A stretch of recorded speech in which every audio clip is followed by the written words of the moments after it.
pleasure to introduce tonight's student speaker, Jaron Deacon. Woo! Jaron! All right!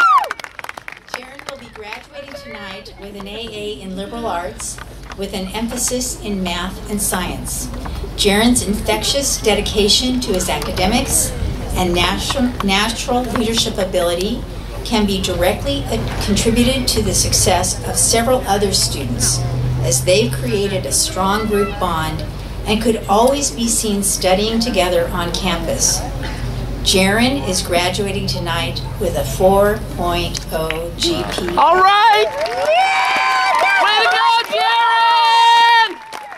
And he plans to continue his studies in the area of biochemistry and mathematics.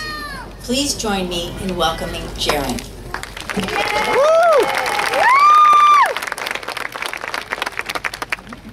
Thank you. It's a real honor to have been chosen to speak on behalf of the class of 2015. It's actually kind of funny, a lot of us have actually taken public speaking, and I'm sure I'm not alone in being one of those people that really hope they didn't have to speak in front of a crowd ever again. But of course, here I am, speaking to a group of probably a couple hundred instead of just a classroom of a handful. It's actually kind of funny. Life really doesn't go how we want it to sometimes, but that's okay.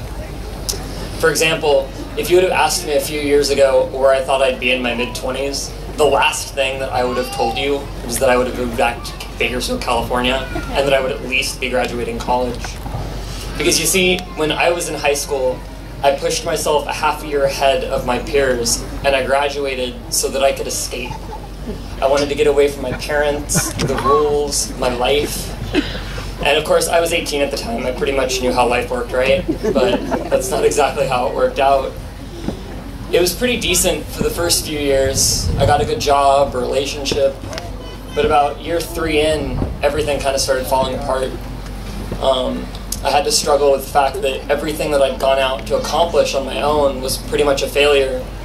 And that was really difficult. And then my parents, go figure, offered me a free place to come back and stay. And funny enough, I was actually livid about it. I was like, how could they corner me when I was most vulnerable and then expect me to just uproot my life for nothing? I hated them, I hated myself for letting everything get that bad. But to be honest, if I could look back and talk to myself, hopefully I would be able to make myself understand that they were just being parents. All they wanted was to give me, their son, the foundation that he actually needed to get back on his feet and start being successful again. So I begrudgingly moved back to Bakersfield. I have talked to a few people, and nobody ever expects to move back, but I did.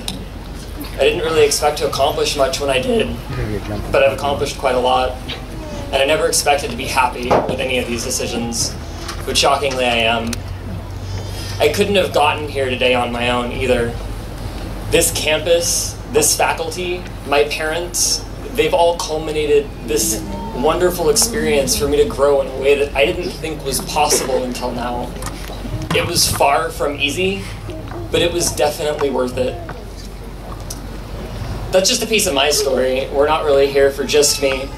In front of me sits an entire graduating class, each seat filled with an individual that's had to go through their own trials and tribulations just to be here tonight. And tonight's their night to revel in their accomplishments, and you all deserve it. Yeah. My final message to you, though, is always remember, sometimes the road we walk isn't the road we want to walk, but you keep walking it.